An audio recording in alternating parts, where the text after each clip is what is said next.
This RealAg Radio podcast episode is brought to you by Coragen Max Insecticide from FMC. Get fast, selective, extended control of grasshoppers, Bertha armyworms, diamondback moth, and cutworms in a convenient, concentrated formulation. Coragen Max Insecticide works alongside beneficials for a 1-2 punch that keeps the fight going long after you've left the field. It's time for RealAg Radio on Rural Radio Channel 147 on Sirius XM.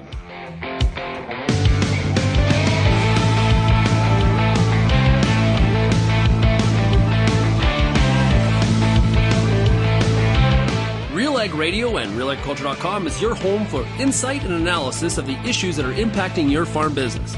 Let's get real and get connected with RealAg Radio.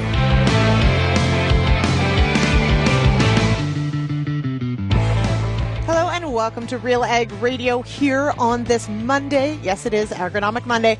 I am your host, Lyndsey Smith. It is April 21st, if you can believe it. We are roaring towards May, and I am so excited. Now, one thing I will say, sharing after this weekend, where we finally here in the Ottawa Valley got some warmth, guess what we also got? Ticks. I hate ticks. Ticks are gross. Ticks carry Lyme disease. Ticks are the worst. And so this is your reminder that they are out, they are active. Make sure you're doing your tick checks and using all the tools in the toolbox to avoid getting bitten and potentially Lyme disease. I had a bout with that last June. Not cool. Do not recommend. 0 stars. All right. So this is your warning. Be tick aware. Also, on today's show, it is, of course, Agronomic Monday. So we will hear from Peter Wheat Pete Johnson. He's going to join me for a couple segments. I've got some questions for him. He's got some things to share from what he's been hearing from everybody over this past week. So we'll unpack some of those agronomic Q&A. And you know what? If that is something that interests you, if you've got, especially this time of year, a question that you love Wheat Pete to answer, there's 2 ways, of course, you can do that. You can drop him a line, send him an email, pjohnson@realagriculture.com, and you can ask him a question that he'll cover on Wheat Pete's Word that goes up every single Wednesday. It's available on realagriculture.com or wherever you get your podcasts. And yes, also on YouTube. You can go listen to it there. So he can answer it on the Word. But of course, we love questions here on RealAg Radio. You can call that feedback line, 1-855-776-6147. You can leave me a message. You can leave it for Wheat Pete. We will get it to him. You can also email him, as I said. You can email me, and I can forward it on. You can text me. You can call. However you want to get in touch, just do it, and we will get you an answer. So, this time of year, it's things like, planter settings, seed selection, potentially as far as what you're going to put on the seed, which we're also going to hear about on today's show. Lots of fertility questions, as always, and more. So yes, get your questions in. All right. As I mentioned, though, on today's show, we are going to hear from a Canola School episode on choosing what seed treatments you order on that seed. Do you go fungicide only? Do you go insecticide only? What are the benefits of doing both? And how do you make that call? So check that out. That's with my colleague Amber Bell. And we've also got a product spotlight today with Marijke Vanderlaan. She's with Syngenta. We are going to talk about lodging risk and managing that lodging risk. And quick shout out to Marijke. She's also going to join me next week. That's April 28th for the agronomists. And we are going to further unpack this PGR and lodging question. We've also got Sherry Stridehorse with Ardar is going to join us as well. So that is April 28th. Mark your calendars, put a reminder in your phone, join us because we've got lots to talk about in managing that lodging risk. I did want to touch on a few things before we hop to a break. We did have last Thursday, in case you missed it, the Canadian Federation of Agriculture hosted a agriculture leaders debate for this election. Our own Sean Haney was co-host of that debate. We do have the full video. It is posted on YouTube, but we've got it on our site. So if you head on over to realagriculture.com, we've got the video there. Of course, you can also find it on YouTube. But we've got the full debate that you can listen to. Let us know how you feel the leaders all did. If perhaps one of them maybe swayed your vote one way or the other, because of course we are only a week away from this federal election. We did see, on that note, we did see advance polls open this weekend, and I heard reports from several different people who waited an hour in line because it was that busy. And that is, honestly, to me, that is excellent news, because I am a firm believer in going out and voting, even if you feel like, oh, your vote's not going to matter, the candidates may be a shoo-in. Yes, your vote does matter. And honestly, and I say this with full, just from the bottom of my heart, there are people in this world that don't get a chance to vote for their government. Democracy is a beautiful thing, and we should exercise our vote every time we get the chance. So advance polls were very busy. What does that mean? Does that favor does it favor change? Does it favor the incumbent? Lots of discussion out there. The pollsters, of course, are all weighing in on this.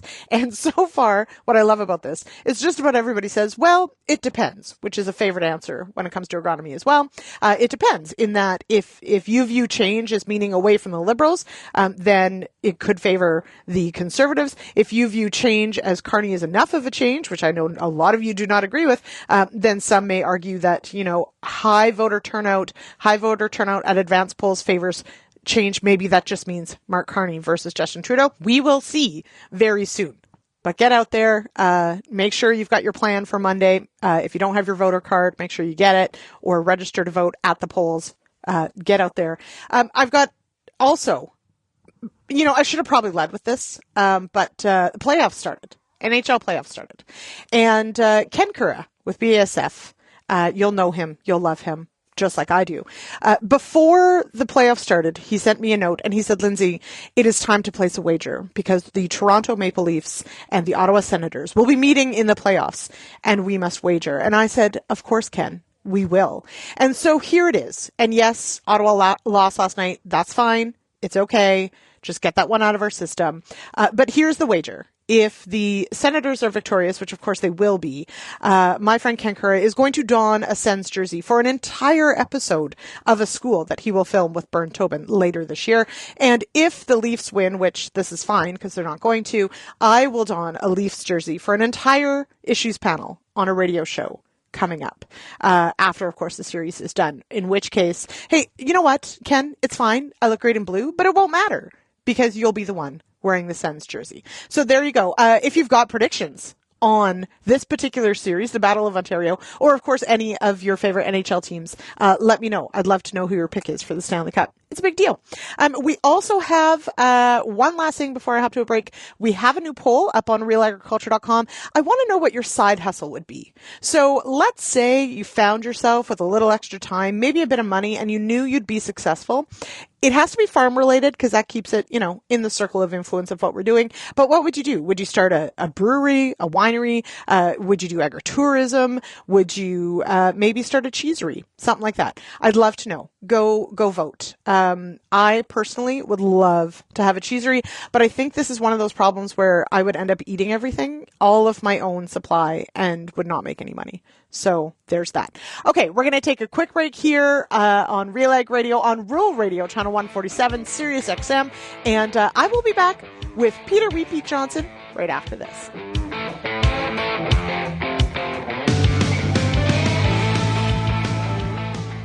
Peter Johnson at Wheat Pete, RealAgriculture.com, and what an opportunity! Oh my gosh! You think you can't grow better wheat? You are absolutely wrong. We're going to show you how to strive for those record wheat yields that they get in the UK and in New Zealand. You can grow 150 bushel wheat. I'll show you how. Catch Wheat Pete's Word every Wednesday on RealAgriculture.com or download the podcast on iTunes or Spotify. It's time for today's Product Spotlight, and joining me now is Jason Mann. He's president of Genesis Fertilizers. Transportation costs obviously are a huge component of the price of fertilizer. So how does leveraging the Port of Churchill and the Hudson's Bay Railway, so through the Arctic Gateway Group, how does this help reduce the cost and provide more stable access to fertilizer for prairie farmers specifically? So we're trying to open up new supply channels. There's not many suppliers in the market of phosphate today. So if we have the competitiveness of being able to go go buy Panamax vessels from a supplier overseas, we should be able to get a better purchase price. We can have a little bit more efficient logistics. So if we can get it here on a vessel to Churchill, then we're really talking about maybe only 1,000 miles of rail to get it into Western Canada. And likely at a better rail rate. Because we're having this partnership with Arctic Gateway Group, we'd be looking at favorable rail rates for a large portion of that trackage from Churchill down to the Paw. For anyone who's looking for more information, head on over to the Genesis Fertilizers website.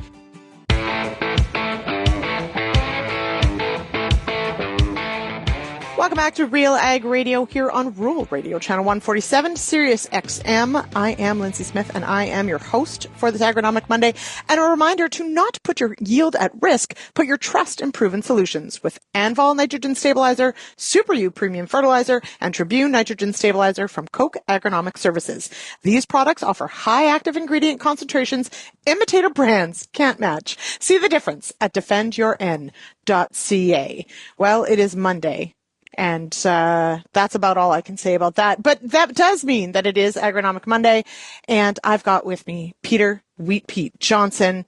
Peter, how are you? I'm awesome. Thanks, Lyndsey. It was a beautiful day yesterday. The sun shone. It was a tad cool maybe at times, but I think it was a good day to get things done in the field. We didn't get as much rain as they expected. A bit of a rainy day today, but again, amounts so far not horrendous. In Ontario, we like dry Aprils because it means we can get on the field earlier. Unlike some other parts of the world. But yes, here, dry April is good. Yeah. We actually have some green, Pete, here in the Ottawa Valley. Yeah. Well, it is about time, Lyndsey. What is it today? The 21st of April?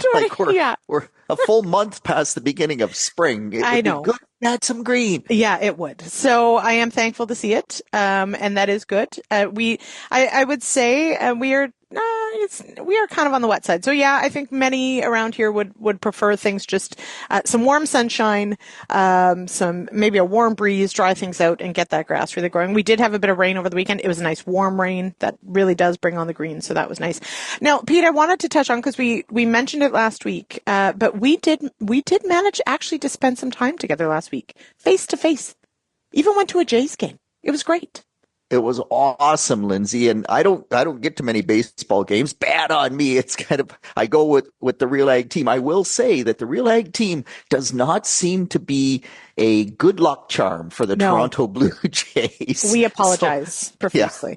Yeah. It's all bad from that perspective, but no, it was a great meeting last week, summit, and awesome to see everyone except Paige. Paige, of course, couldn't make it, but yeah, we work so much remotely, Lyndsey, and the team is awesome. I mean, gosh, I can't say enough good about the RealAg team. Everybody pulls their weight. Everybody is happy to support Wheat Pete, which is awesome, as well as I think everyone else on the team, not just Wheat Pete, but that's very cool. But anybody in the business of farming knows how important face-to-face conversations really are.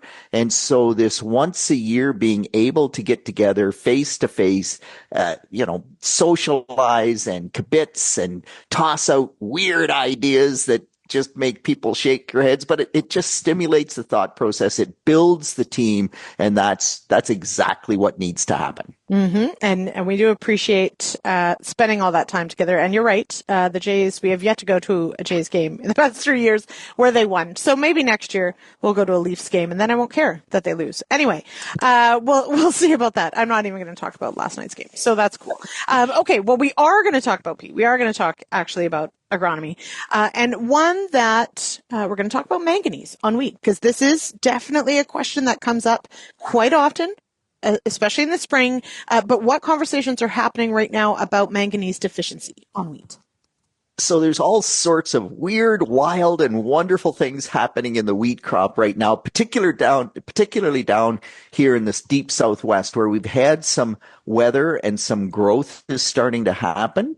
But Dungannon Dan, he's in that dry area, seems to be the desert of Ontario. And remember, so manganese is one of those elements, one of those nutrients that is really hard to understand.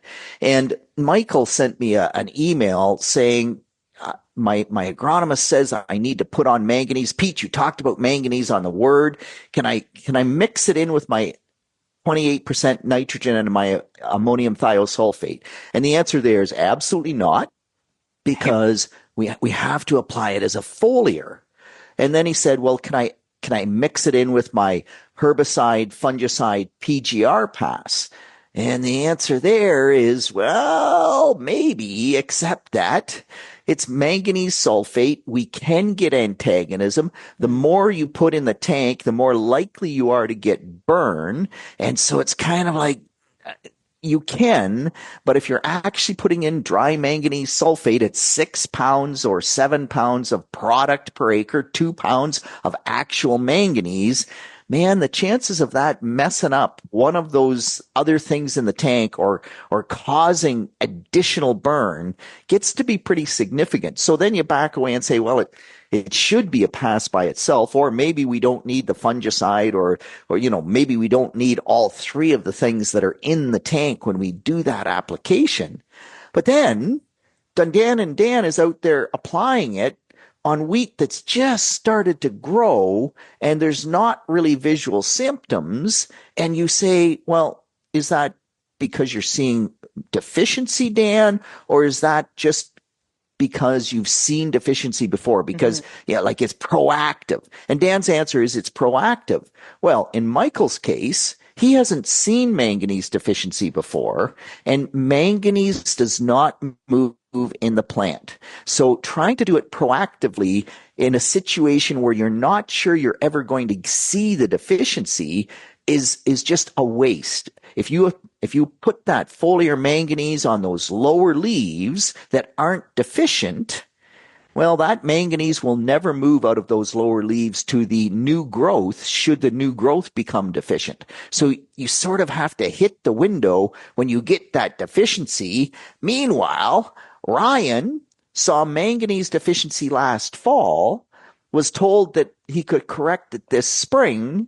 This spring, he should have corrected that manganese deficiency last fall. When you have manganese deficiency, you need to correct it immediately. The longer it goes deficient, the more yield loss you will suffer. In Ryan's case, the difference in growth is just massive, and it's most likely, it's really hard to go back in time and say for sure, but it's most likely because the manganese deficiency wasn't dealt with last fall when it showed up. So all of this says, wow, manganese is complicated, and it's so complicated that manganese soil tests are highly, what's the right word?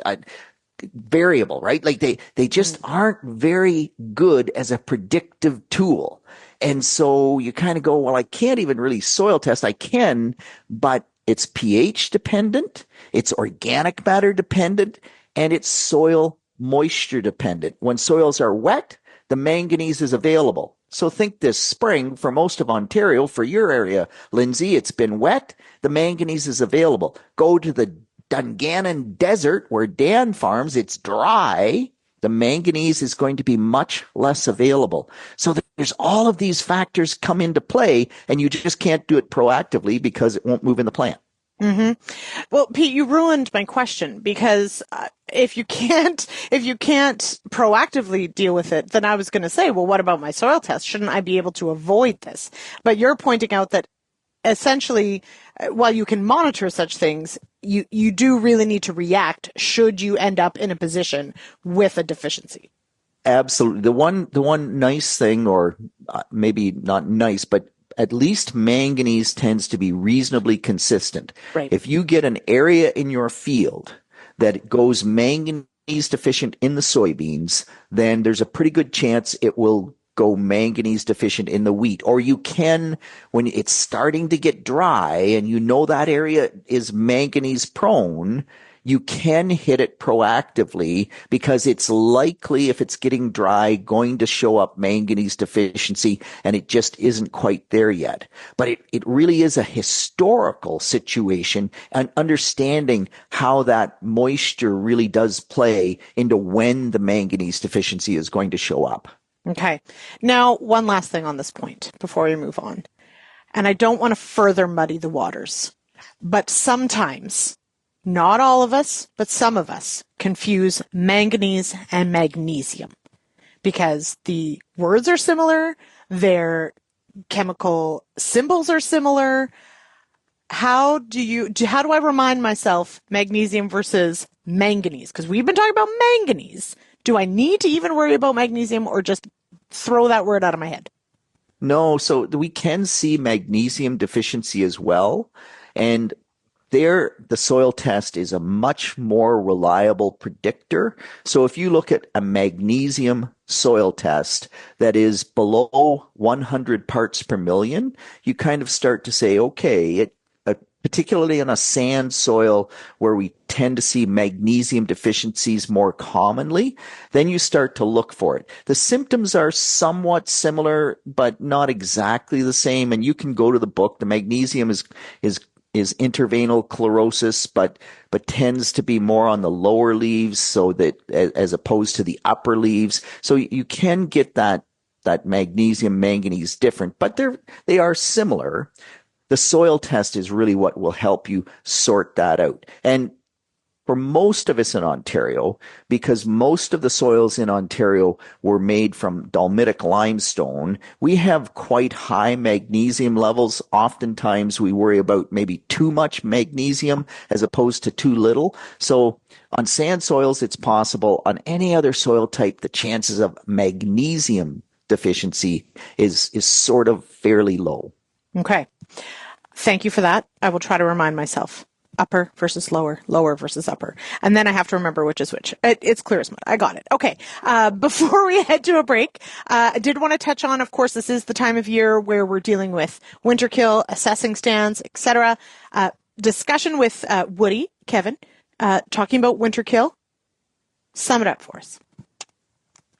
Yeah, so really amazing that Woody, where he planted wheat after sugar beets, and where the sugar beets were, where that row was. Now remember, Woody strip tills his sugar beets, plus they pull the sugar beets. So in the row area, the soil was super loose. It was also a little bit of a depression.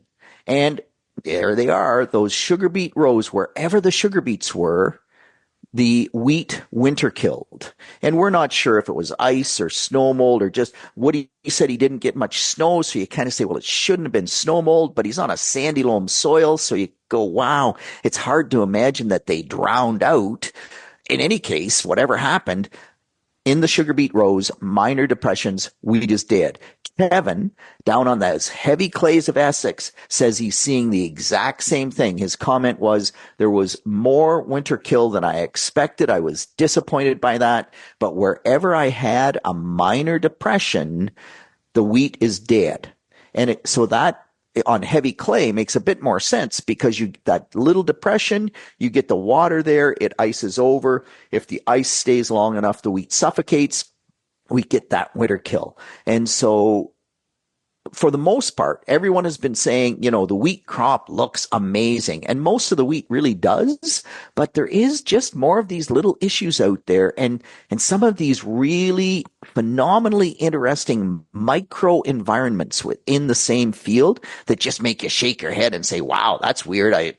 What's causing that? And in Woody's case, you would expect in the sugar beet row with all that loose soil that the water would have gotten away quickly and that the wheat would have loved it. Not the case, the exact opposite. So that's really interesting. Mm-hmm. Okay, we're going to pause there. We're going to take a break. We're going to head to our product spotlight for today, talking about PGRs. And then later in the show, we'll have Peter Johnson back. A quick reminder, though, Väderstad is partnering with Canadian farmers for outstanding emergence. Their line of tillage, seeding, and planting equipment offers solutions for all soil types, field conditions, and tillage practices, helping you to maximize yield. To learn more and find your local dealer, visit Väderstad.com. We'll be back with more RealAg Radio right after this.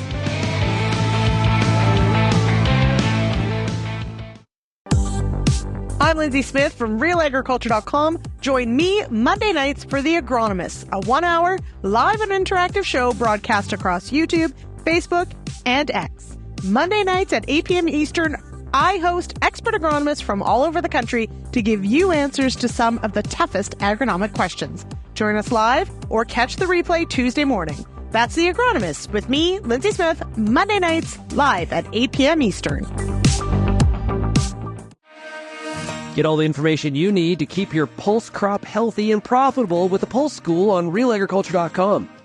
The Pulse School is a free YouTube video series covering agronomy, research, and more across a host of different pulse crops. It's also available as an audio podcast wherever you download or stream your favorite podcast. Check us out on YouTube or visit RealAgriculture.com. The Pulse School, brought to you by BASF Canada.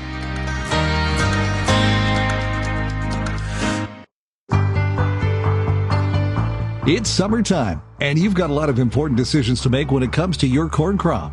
Let the Corn School on RealAgriculture.com help guide you through those big decisions with input from leading experts in the field. If it's spray timing, disease identification, or any other field issue, the Corn School's got you covered. The Corn School on RealAgriculture.com, brought to you by BASF and Pride Seeds.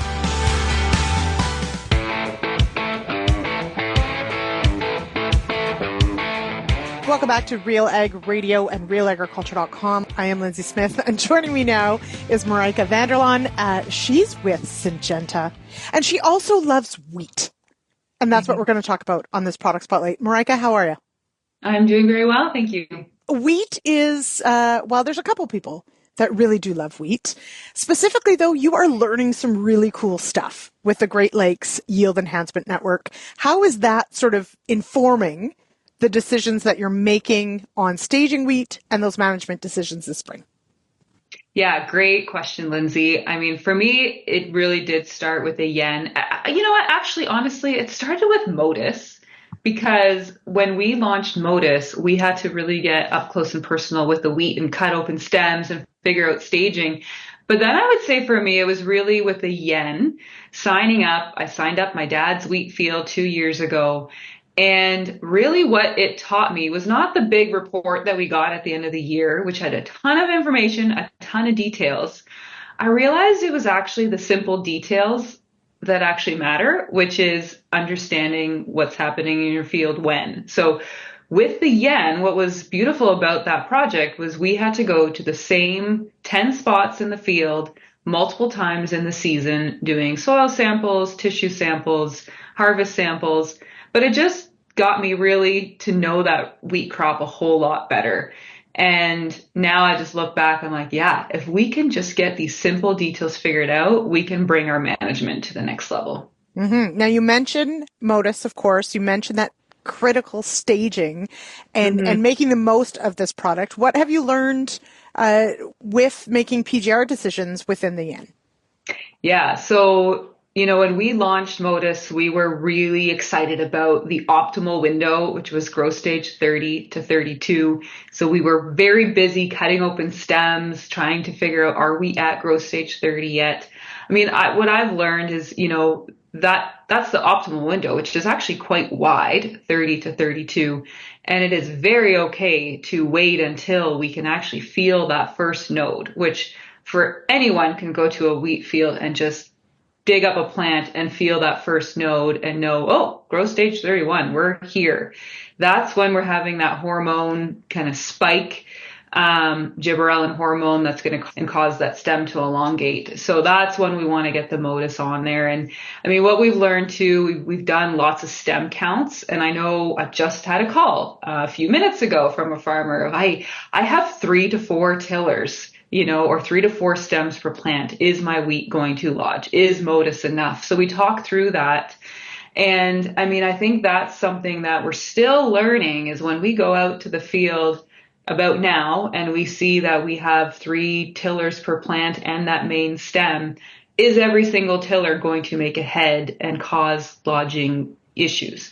So the number I like to use is about 65 to 70 strong stems per square foot. So when you go to the field, if you have 7.5-inch wheat, you count out 19.2 inches of row. And if you have more than 65 strong stems in that distance, that's the equivalent of a square foot, that is going to be a candidate for Modus. Now, there's other things we need to keep in mind: nitrogen, what's that background, just fertility, what is the variety we're growing in terms of risk for lodging, all of those things.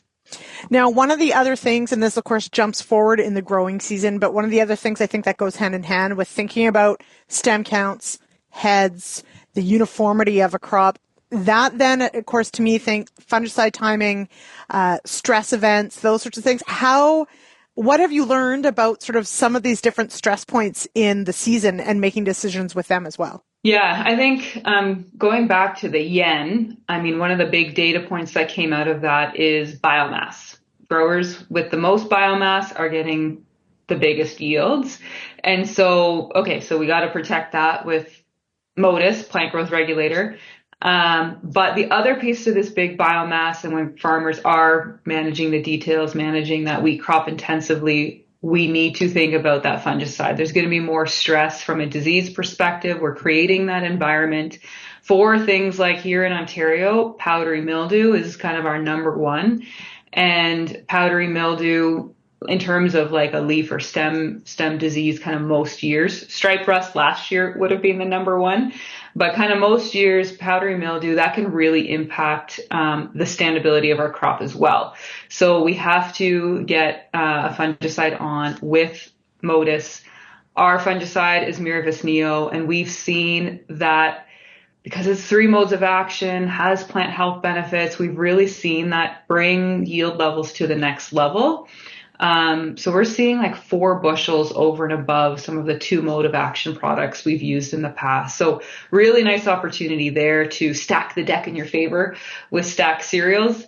So there's Neo, there's MODIS, and then something that we've been quite intrigued by is our biostimulant Megafol, which is a product that's actually targeting abiotic stress. And that's something we haven't always talked a lot about, but this is a new opportunity that we can explore as well. So Megafol at 0.5 liter is another product you can stack on top of your fungicide base or your PGR base, and use that if your wheat crop is dealing with some abiotic stress, too hot, too cold, too wet, too dry. Certainly, I think one of the side benefits of something like the yen is this collective learning, is this, drilling down to management decisions for sure.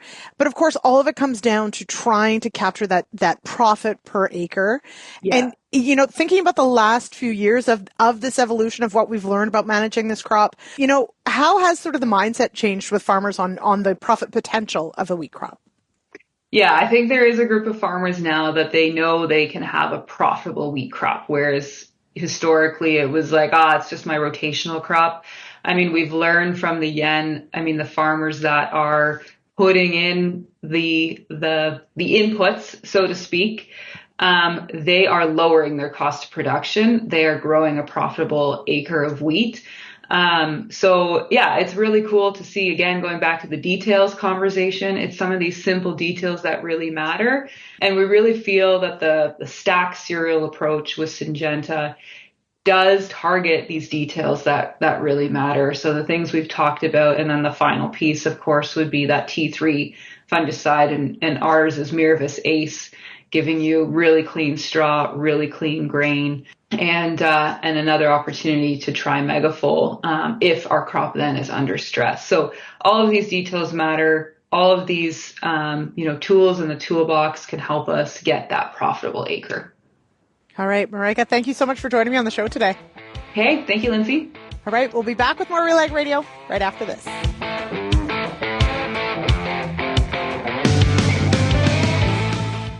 Find everything you need for outstanding weed control in your wheat and barley from the cross-spectrum herbicide experts at Corteva. Corteva is proud to offer a wide selection of cross-spectrum herbicides for maximum convenience, effective resistance management, and customized control of your toughest grassy and broadleaf weeds. No matter what kind of weed challenges you're experiencing, we've got the right fit for your farm. Visit Corteva.ca to learn more.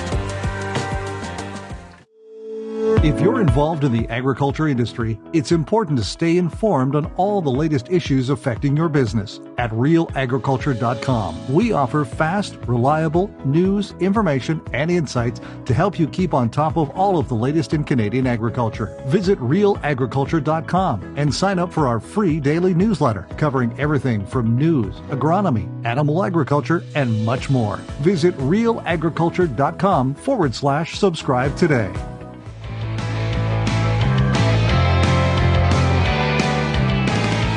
Welcome back to Real Ag Radio here on Rural Radio Channel 147, Sirius XM.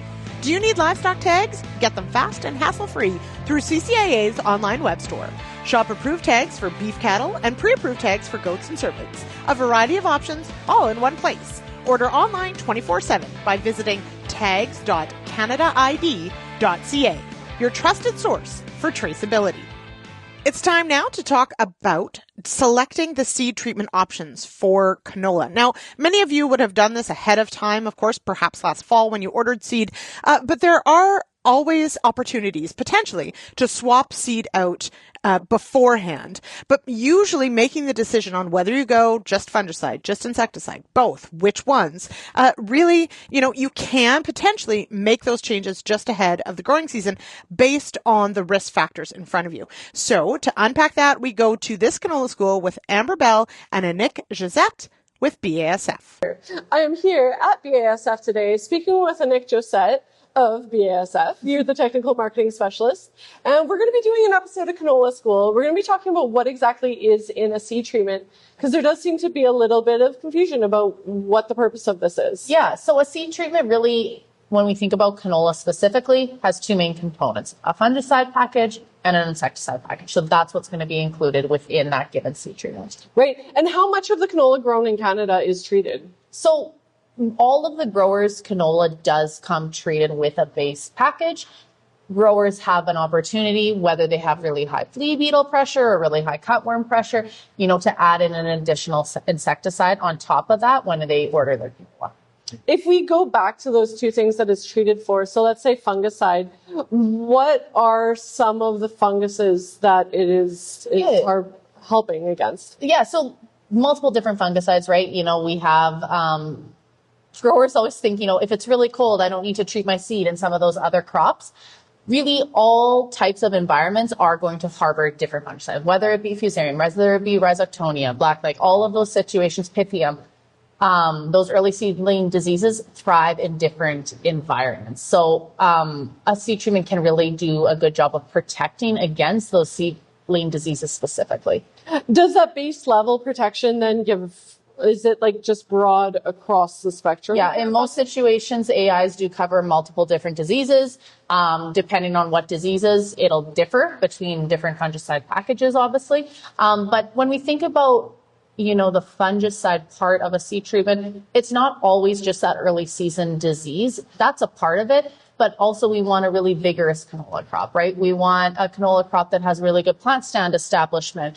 We want an even canola crop so that we're getting the most out of that subsequent in-season application, whether it be a herbicide, whether it be a fungicide. Those also come into play when we think about a seed treatment with canola. Okay, and then let's talk about the insecticide portion. And so what is on the base level seed treatment when it comes to insecticides? Yeah, depending on, which seed treatment is there, you're going to get that flea beetle and cutworm protection.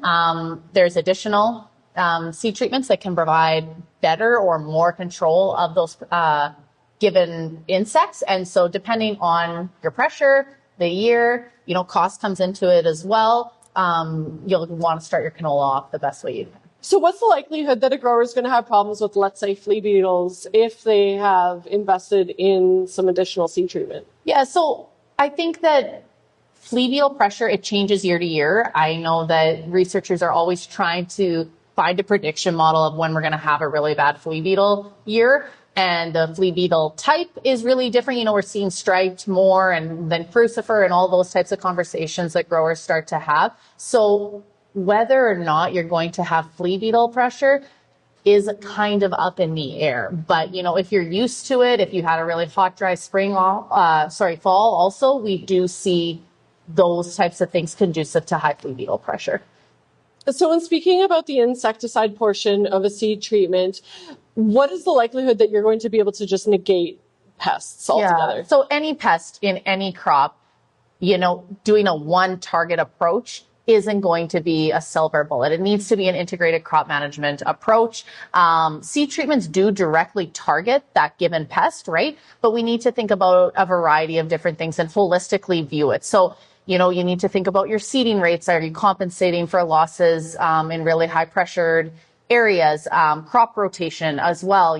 When we think about other crops as well, rotating out so that you don't have a crop that those insects like to feed on is a really good. Weed management comes into that as well, right? When we think about monocots versus dicots, those weeds can act as a host just like the crop can.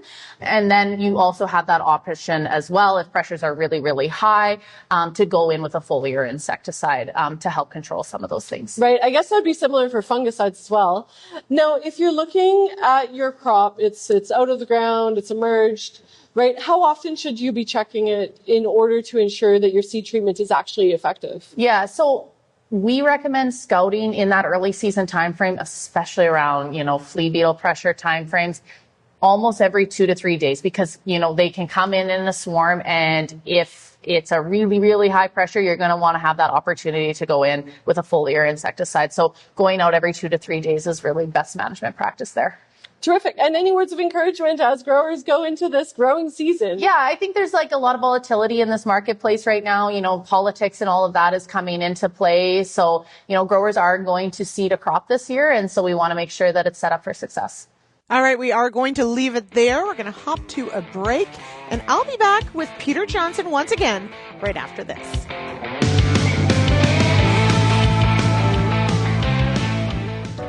Right now, people in agriculture and food are facing challenges that can feel overwhelming. If you need to talk, access the National Farm Crisis Line at 1-866-FARMS-01. That's 1-866-327-6701. It's 24/7 confidential help when you need it. Farm Credit Canada also has tools to support your long-term mental health. Learn more and access the crisis line at fcc.ca/wellness. The Canola School on RealAgriculture.com is your one-stop shop for everything a canola grower needs. Check out our free video series on YouTube for all the latest in canola agronomy, research, marketing, and more. Don't have time to watch?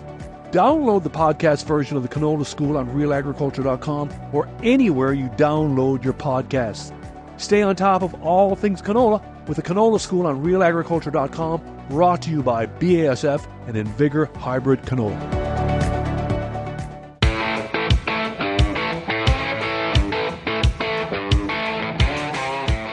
Welcome back to Real Ag Radio here on Rural Radio, Channel 147, Sirius XM. It is Agronomic Monday. I am your host, Lyndsey Smith, and maximize productivity and profitability with an innovative, all-in-one approach to farming. Combining accounting, business planning, agronomic field planning, and advanced technology, MMP Ag Intellect delivers personalized solutions that empower you to make confident, data-driven decisions. Visit mmp.ca today. All right. And as promised, of course, Peter Repeat Johnson is back with me here for this last segment of the radio show. Pete, we had a great question come in from Jesse. And yes, be like Jesse. Send in your questions. We love it. This question is about taking rye for hay. And there are a few things we need to think about when it comes to nutrient removal, some nutrient interactions. So, Pete, what say you about taking rye for hay? Yeah, so before I go there, absolutely be like Jesse and send in your questions because, man, Pete lives on feedback. If you don't give him questions, he'll have nothing to talk about. Okay, so we all know I Pete doubt always, that, Pete. Come on now. Yeah. Okay, fair enough. But nonetheless, I love the feedback. I live on feedback. Keep it coming because it just adds to the fun. So Jesse's question, really interesting. Last fall, he just thought we're going to just throw rye in as a cover crop, try to, build soil health, all those things. Just broadcast on 40 pounds of rye seed, low rate, cultivated in, simple program. Just take it out next spring and plant corn or soybeans, or he didn't actually say what crop he was going to follow it with. This spring, It's a veritable lawn. It is just as thick as, call it hair on a dog's back. It's gorgeous. And his beef farmer neighbor is saying, hey, Jesse, like I could use that for forage. And actually, Jesse's 100% right, because Jesse's looking at that saying, wow, that is going to be hard to deal with to try to plant into. So doesn't it make more sense to take it as a forage crop? And the answer is yes. But remember that anytime you remove the forage portion of a crop before it's mature, so once it's mature, you take off wheat straw, it can be quite low in nutrient value. Mm-hmm. You take off that wheat when it's just heading out, the nutrient value in it is incredibly high. And so when we look at something like a forage rye crop, there will be at least, let me repeat this, at least 2 cents per pound of dry matter in the phosphorus and potash component only. And so when you sell it to the beef grower, you really have to add that value in because you're removing a lot of nutrients. And Lyndsey, the other really interesting thing, because if you want a good forage rye crop to come off, then the best thing you can do is get out there immediately with a significant hit of nitrogen, because it will increase the yield enough to make it profitable. Shane and I did a ton of work on this. The more nitrogen you put on, the higher the potash level will be in the crop that you harvest. And so the higher the percent potash, the higher the nutrient value in the forage that you sell or that you remove from that field. And so it's just a really interesting relationship. You want big yields, you put on the nitrogen, you got to get paid for that. But you also, I think in our data, if I recall correctly, we went almost from 0.2% potash in the forage to 0.3%. We didn't quite make 0.3, but I think we got to 0.28. It's almost a 50% increase in the amount of potash in the forage based on adding nitrogen. And that is something you just have to keep in mind. Okay, that is a really key point, because I'm thinking about the rye that we put in last fall, and it was after beans, which beans are a big P&K user. And so something we have to think about too, right, is that what's going in after our rye crop. So that's important. And I was thinking I could get away with not adding K, but I'll have to check my soil test to make sure. So thank you for that, Pete. You might have just saved my bacon.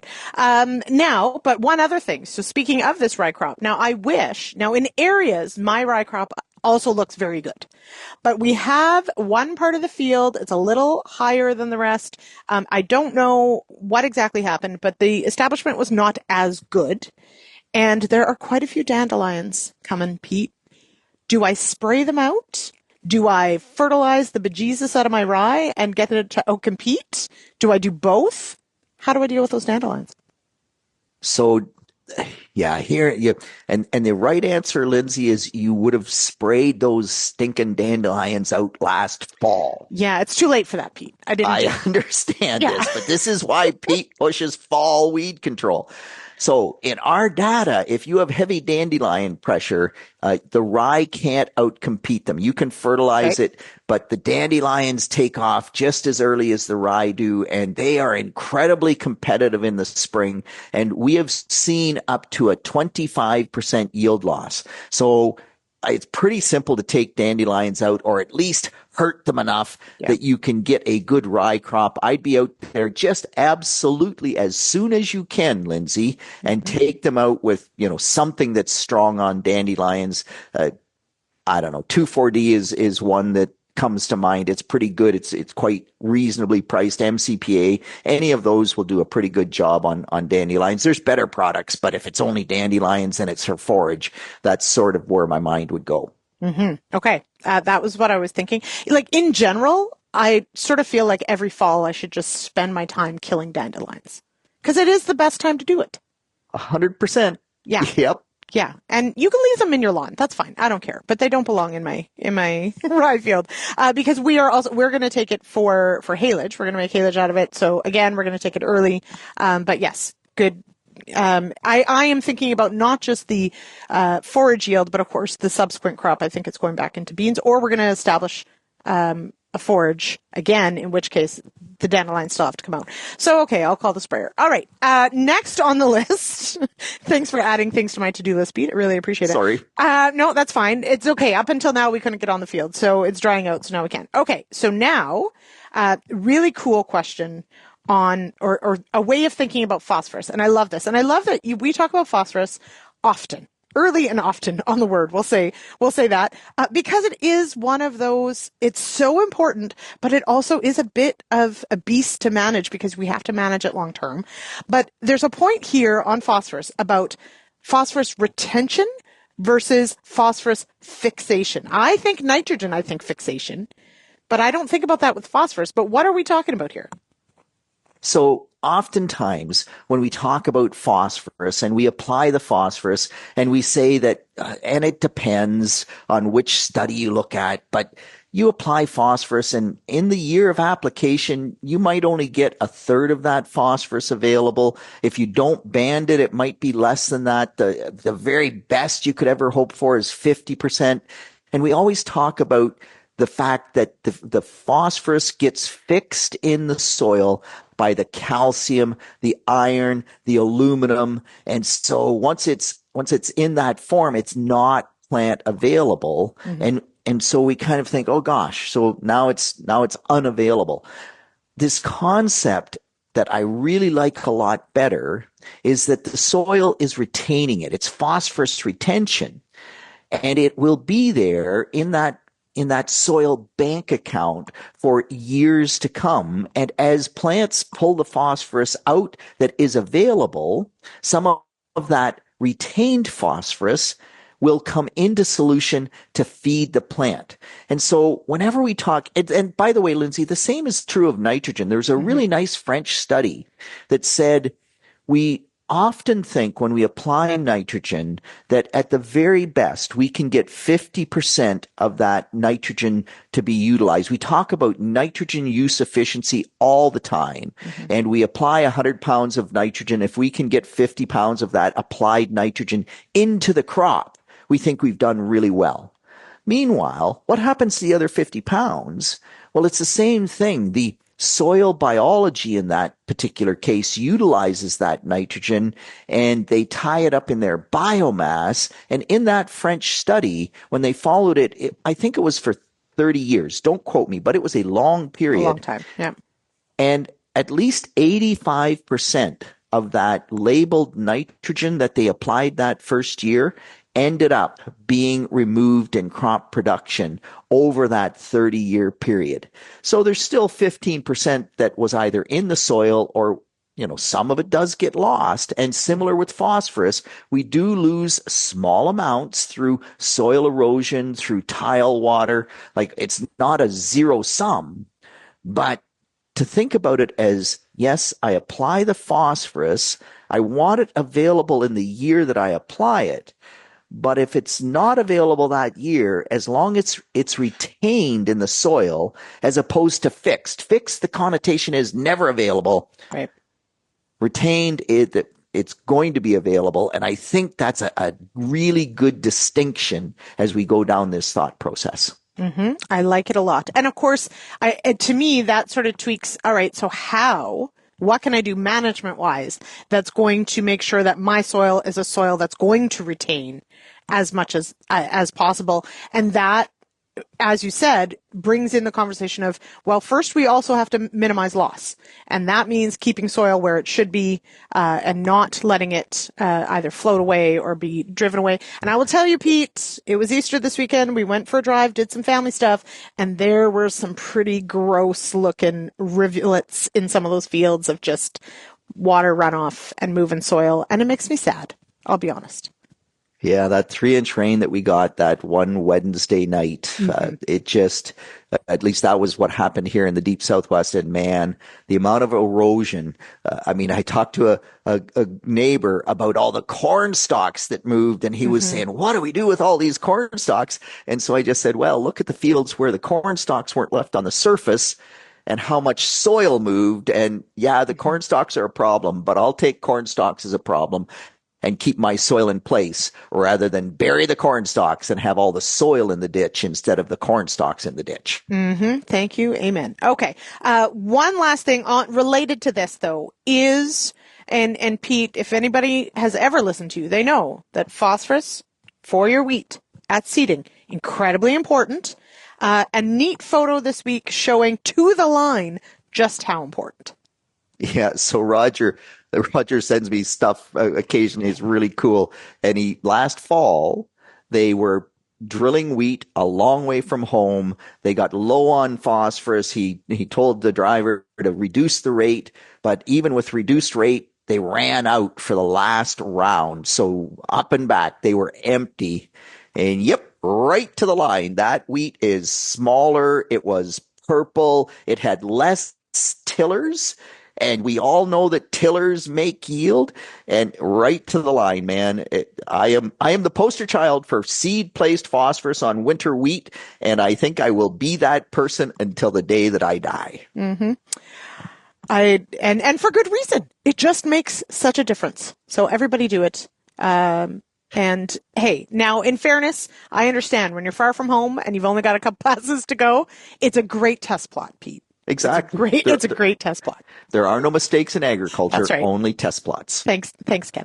Okay, we're going to leave it there. Thank you so much, Pete. For anyone who wants to be like Jesse or wants to be like our friends who send us pictures and questions, you can email Pete at pjohnson@realagriculture.com. You can call that listener line 1-855-776-6147. We will connect you, I promise. You can also zip me an email, lsmith@realagriculture.com. Tonight on the Agronomist, Pete, I hope you can join us. We're going to be talking about planter setup, troubleshooting. Make sure we're ready to roll.